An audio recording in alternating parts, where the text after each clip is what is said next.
It's been a long time since I moved into this apartment.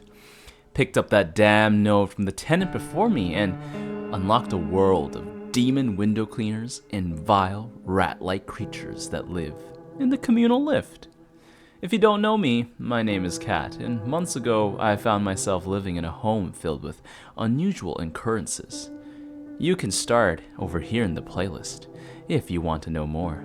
If any of you do remember me, I'm back again, begging for your help. I don't even really know how to begin this, but I think I owe you all an apology. You warned me, gave me advice, and tried to stop me from making the biggest damn mistake of my life. I didn't listen. Instead, I let my emotional maturity get the better of me. I really wish I'd listened. I'm sorry I ghosted you all. I was embarrassed. I know I disappeared without a word, and for that I really am sorry. I can't blame any of you for comparing me to Prudence. The events following my moving into the block had me in such an emotional place. You have to understand, it was a lot to take in. No one can be truly equipped to live somewhere like this.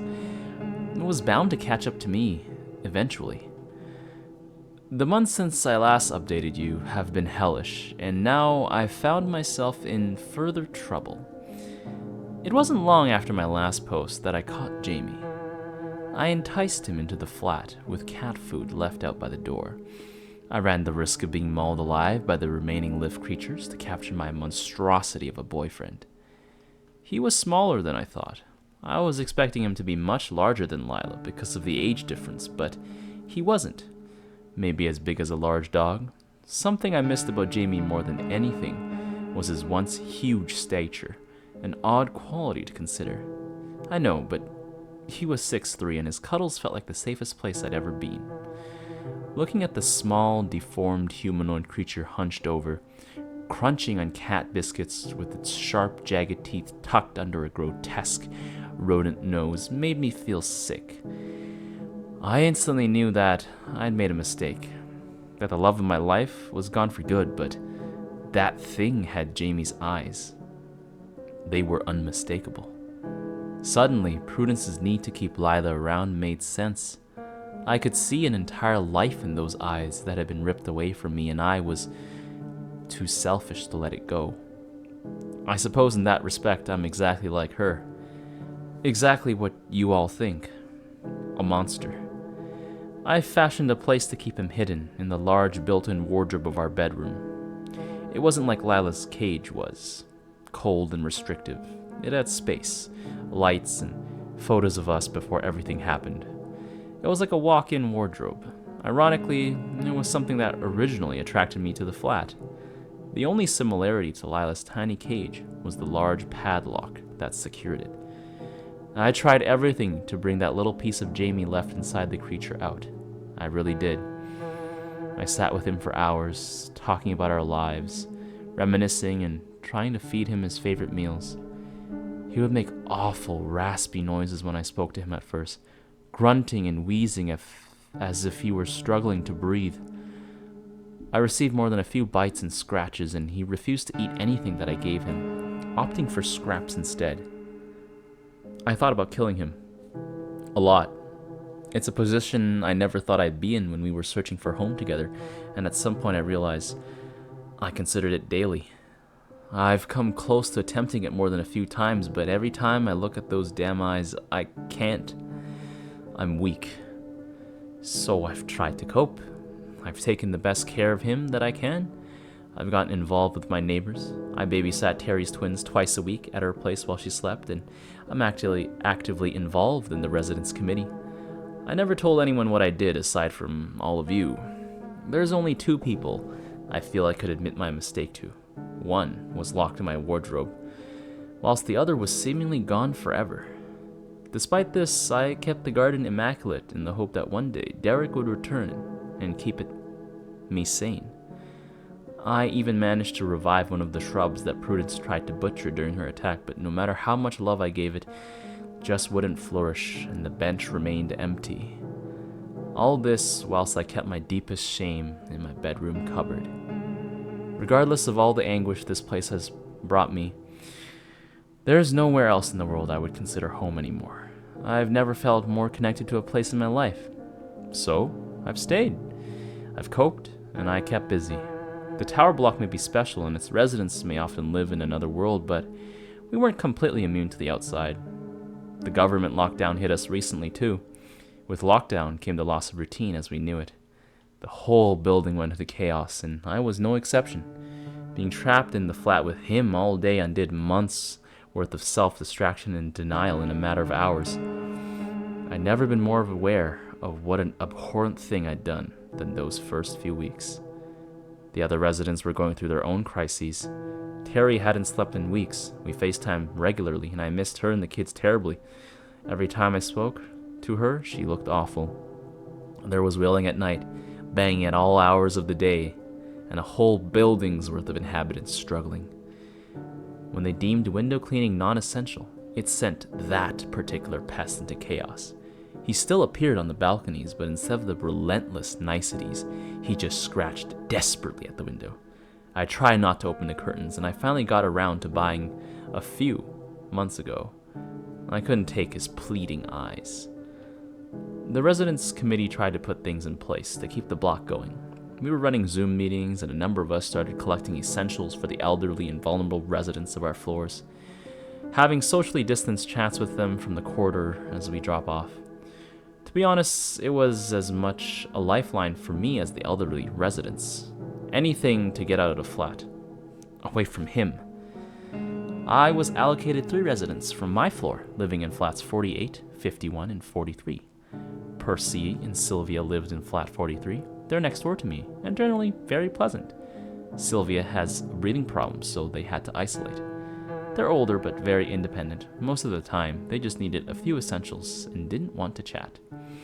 Mr. Prentice from flat 48 was easy too. He'd been an intensely private man since I'd known him, and lockdown hadn't changed that. He did seem to make more of the animalistic noises I'd known to come from him, but I think being trapped inside would do that to anyone with his particular afflictions. Since he trampled Prudence, I'd been much more tolerant of the sounds anyway. The only thing I really learned about him from doing his shopping is that he loves a drink, and there's often a bottle of whiskey in the bag he carries home from his newspaper inside. Once a week, he asked me to drop off an envelope of cash to the pub he drinks in, the Pickled Gnome. He said that the owner is a good friend, and he worries about her getting by financially with the pub shut at the moment. It warmed my heart.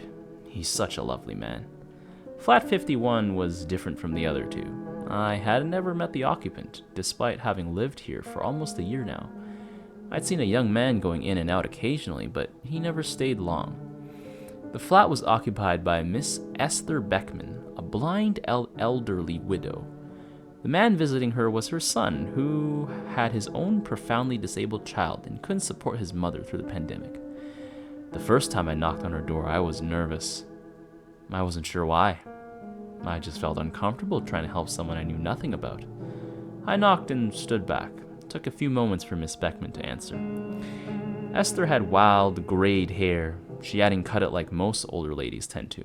She'd allowed it to grow out, and it had formed spectacular waves. She was well presented, and I'm embarrassed to say I didn't expect that from a blind person. She wore a satin blue dressing gown over the top of a white day dress and had a pair of comfortable-looking slippers on that perfectly matched the color of her dressing gown. "Are you the girl Molly phoned about?" I told her. "I'm fine, but..." The interviewing old bat insisted. She greeted me with rummaging in the pocket of her dressing gown for a package of cigarettes. I watched her open the pack and light the last one. Her brash attitude didn't put me off. I like people with a bit of tenacity, and I wasn't particularly fond of the Residence Committee's chairperson, Molly Thompson, either. "I'm Kat, although I'm sure Molly will have referred to me as Catherine. Not my name, by the way. Anyway, I'm happy to pick up anything that you need, and I'm here if you just want to chat." I stumbled a little as I spoke. Esther laughed. "See, even interfering in something as personal as your name. I never liked that woman." She paused and took a few drags of her cigarette, hesitating before she continued. "I don't need much. If you could grab me a pack of cigarettes and a microwave meal every day, I'm fine.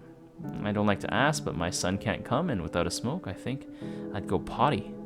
She took another long drag of her cigarette and reached into her pocket to pull out some change and a 20-pound note. She winced a little as she asked for help. It clearly wasn't something she was used to. "Throw me the packet so I know which brand to get," I answered. Esther threw me the empty carton after shoving her money inside, and I barely caught it. She smoked the same brand I did, so I reached into my pocket and pulled out 3 or 4 individual cigs and tossed them back. They hit the floor. Shit, she's blind, I thought, mortified.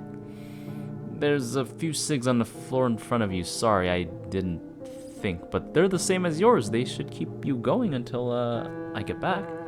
As I said that, she smiled properly for the first time. You're all right, aren't you? Thanks. Before you go, just a bit of advice for you. Take the route through the park instead of around," she answered. I thought it was strange, but everything in the tower was. I told her that I would, and she said goodbye. The stairs that constantly skipped weren't kind to me that trip.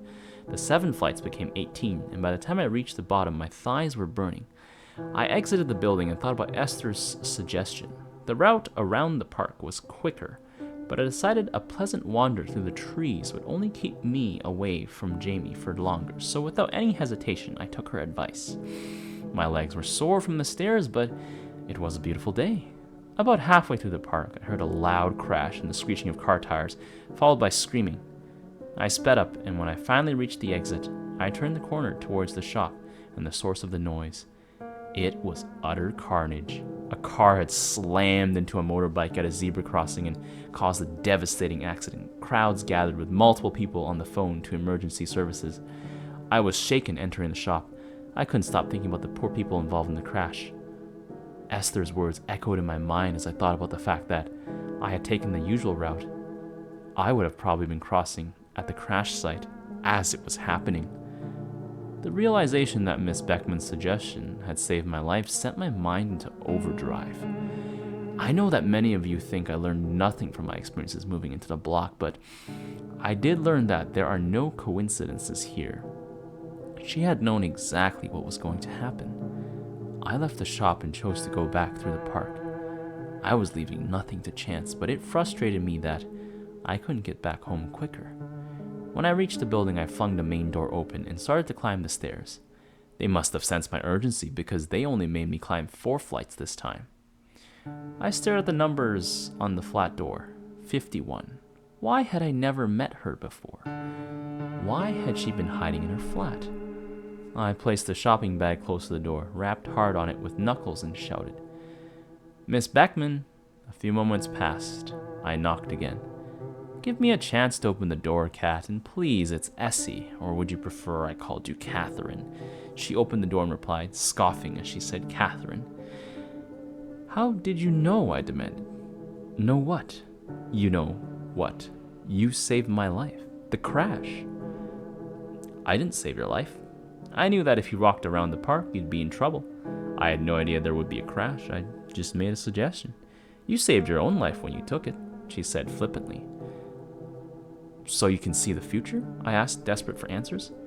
"Don't you dare, blind woman, second sight. My whole life, the residents of this block have tried to reduce me to a walking cliche, and I'm not doing it anymore. I don't see anything. I've been blind since birth. I've just always had a particularly accurate instinct." She spoke with passion. I could see why she locked herself away. If the other residents knew about her talents, I'm sure she would be hounded. "I'm sorry, I didn't mean to offend you. I haven't been here long. These things still surprise me. Thank you for sharing your instinct. I would have been squished if you didn't." "Well, I'm glad you weren't." She reached down and picked up the shopping bag, taking out a pack of cigarettes to open and light one. "Thanks for this," she said, rustling the bag with her fingers. "What flat do you live in?" "Number 42, I answered. Essie beamed. "Ha!